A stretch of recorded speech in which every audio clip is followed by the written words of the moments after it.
Y vamos ahora a escuchar pues al doctor Alcocer y a Hugo López-Gatell para que nos informen hoy martes cómo estamos en materia de salud pública. Pues de una vez, Hugo.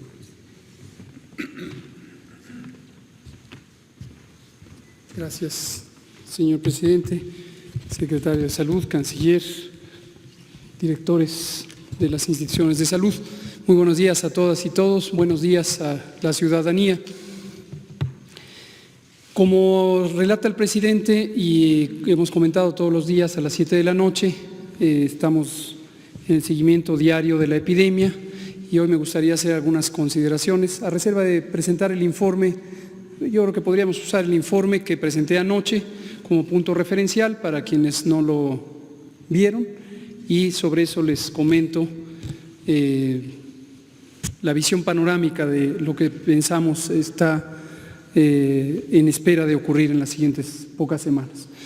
Aquí lo que vemos en este comunicado que presentamos todas las tardes a las 7 de la noche es primero la situación mundial. Ya no ponemos el mapa, es poco informativo porque todos los países tienen transmisión activa, pero lo que vemos en esta gráfica de barras es la distribución de casos. La altura de estas barras de colores representa la cantidad de casos registrados en el mundo. Las letras son muy chicas en el eje vertical, pero los números en resumen están ahí. Más de 1.773.000 personas han tenido COVID a lo largo de la epidemia desde que empezó en China a principios de enero. Es importante notar que un poco más de 1 millón de personas, casi 1.080.000, han tenido COVID en las últimas 14 días, es decir, las últimas 2 semanas. Esto es importante porque esta transmisión reciente, esta ocurrencia reciente de la enfermedad es lo que realmente está empujando la epidemia, está manteniendo la transmisión, mientras que el resto, del 39% de los casos que ya ocurrieron más allá de 14 días, son personas que se han recuperado en su enorme mayoría, y eso es una buena noticia porque representan, al contrario, en lugar de ser el motor de la epidemia, representan el freno de la epidemia. Entre una proporción más grande, un porcentaje más grande de personas que hayan tenido la enfermedad se recuperen, quedarán inmunes. Inmunes quiere decir protegidas biológicamente de la infección, y entonces tendrán la posibilidad de no transmitir y frenar la epidemia. Desafortunadamente, lo que vemos también son algunos signos no alentadores a nivel mundial, como el incremento, el aumento de la tasa de letalidad. La tasa o proporción de letalidad de caso es el porcentaje de personas que teniendo COVID desafortunadamente pierden la vida por la enfermedad.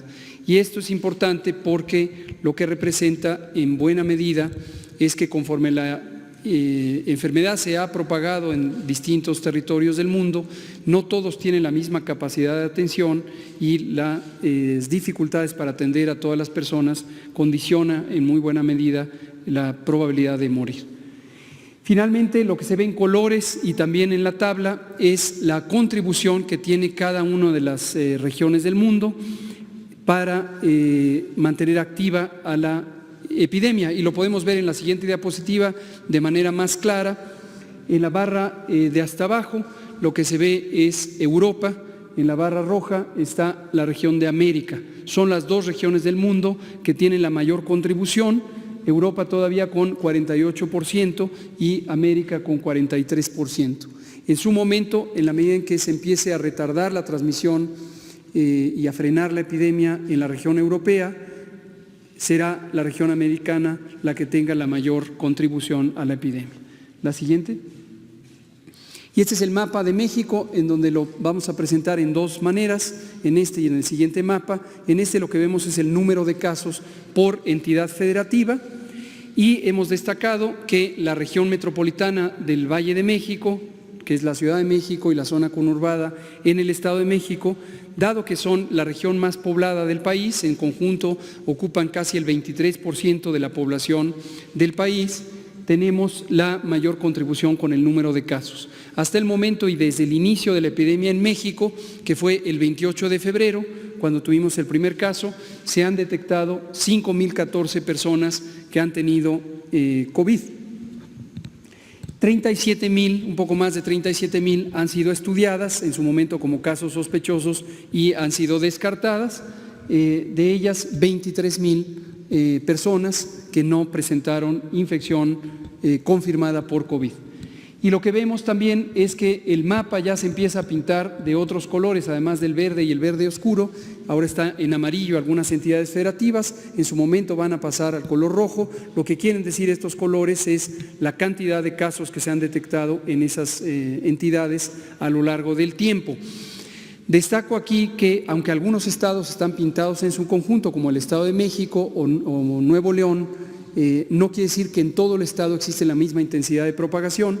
Claramente está mayormente concentrada en las zonas urbanas, que son las zonas metropolitanas de estos estados. En la siguiente, bueno, lamentablemente, 332 personas han perdido ya la vida relacionado con la enfermedad y sus complicaciones. La siguiente. Este otro mapa, lo que se ve es la intensidad medida por la proporción de personas con respecto a la población que han tenido la enfermedad. Esta medida se llama incidencia y es la medida donde podemos comparar entre estados que tienen poblaciones diferentes. Aquí sí vemos que el estado de Chihuahua, desde luego la zona metropolitana del Valle de México y específicamente la Ciudad de México, así como Quintana Roo y Baja California Sur, son estados que, a pesar de tener diferentes poblaciones, tienen una intensidad de transmisión comparable. Este mapa lo estaremos presentando periódicamente. La siguiente. Aquí se ve la misma información, solamente que en una gráfica de barras. Para ilustrar lo mismo, véase Baja California Sur, como a pesar de que tiene una población pequeña y dispersa, si lo comparamos su número de casos con respecto a esa población, es el estado que tiene la mayor intensidad de la enfermedad. La siguiente. Aquí la Ciudad de México, por el número de casos, es la que destaca, seguida del Estado de México, y en el código de colores es lo mismo que en el mapa originalmente presentado. La siguiente. La distribución de edad es una característica que también hemos destacado a lo largo de estas semanas. Tenemos en México dos fenómenos, uno que nos ayuda y uno que no nos ayuda. El fenómeno que nos ayuda es la juventud. En México el promedio, o más exactamente la mediana, es decir, la mitad de la población tiene 37 años o menos. Si lo comparamos con los países de Europa Occidental o Estados Unidos, tenemos una diferencia de cerca de 12 o 10 años respectivamente en la distribución de edades. Por supuesto, dado que esta enfermedad afecta mayormente en su forma grave a personas adultas mayores, si tenemos menos personas adultas mayores, nos ayuda. Lo que desafortunadamente no nos ayuda, y lo podemos ver en la siguiente diapositiva, es la importancia de las enfermedades crónicas que contribuyen a la enfermedad grave por COVID. Diabetes, hipertensión, obesidad, son tres enfermedades, tres condiciones de salud en las que México destaca con respecto al resto de los países del mundo por ser uno de los países más afectados. 3/4 partes de la población en México tienen sobrepeso o bien tienen obesidad. Hasta 14% de las personas mayores de 20 años tienen diabetes y hasta 35% de las personas mayores de 20 años padecen hipertensión arterial. ¿Cuál es la consecuencia de esto? Que vamos a tener una epidemia en donde las personas adultas jóvenes que se veían en la diapositiva anterior, también, pero no la regrese, también tienen afección grave y eventualmente casos fatales. Aquí se ve la distribución en edades intermedias, de 20 hasta 59 años. Tenemos en las barras amarillas personas con enfermedad suficientemente grave para requerir hospitalización, no todos en la terapia intensiva, no todos son enfermos críticos, pero sí han requerido hospitalización. En las barras verdes lo que se ve es personas que han tenido enfermedad leve, que se ha manejado en forma ambulatoria en sus domicilios. La siguiente. Aquí se ve la distribución del conjunto de los 5.014 casos confirmados. Solamente estamos presentando aquí los casos confirmados que han tenido distintas condiciones clínicas, desde el manejo ambulatorio en sus casas hasta hospitalización y hospitalización en la terapia intensiva, y los que han requerido intubación para apoyo mecánico ventilatorio. La siguiente. Aquí sí presentamos los sospechosos. Esto en días recientes parece que confundió a algunas personas que no tenían claro la diferencia entre casos sospechosos y casos confirmados. La diferencia es básicamente relevante para el manejo de la información, pero también para las acciones de salud pública. Recordemos que la intervención de contención que establecimos desde el inicio de la epidemia, antes incluso que el primer caso, consiste en detectar a los casos sospechosos, y al tiempo que se les toma una muestra para diagnóstico por laboratorio, se les pone en resguardo domiciliario y se estudia a sus contactos para que estos también estén en resguardo domiciliario. En un momento dado, y también lo fuimos comentando, cuando ya son un conjunto bastante amplio de casos, esta medida de contención se vuelve poco útil, poco práctica, y es conveniente instaurar las medidas masivas. En México aprovechamos la oportunidad de haber contemplado la epidemia desde antes de que empezara en México y pudimos anticipar 15 días, todavía en la fase 1, las intervenciones masivas de mitigación que corresponden típicamente a la fase 2. Esto lo que nos ha permitido es que masivamente disminuyan los contagios, y eso va a contribuir importantemente al control de la epidemia. Ahí se ven en sus distintos tipos de presentación clínica los casos ambulatorios o leves, los casos estables, graves y críticos, tanto los sospechosos como los confirmados. La siguiente. Las enfermedades, ya hemos destacado, hipertensión, diabetes, obesidad, el propio tabaquismo, que en sí mismo es una enfermedad, además es un condicionante de prácticamente una centena de daños a la salud. El tabaco siempre es malo, los productos del tabaco, tanto los que se consumen por combustión, por quemado, como los que se vaporizan, son elementos nocivos para la salud. Esto lo sabemos perfectamente y se sabe desde hace muchas décadas. La siguiente.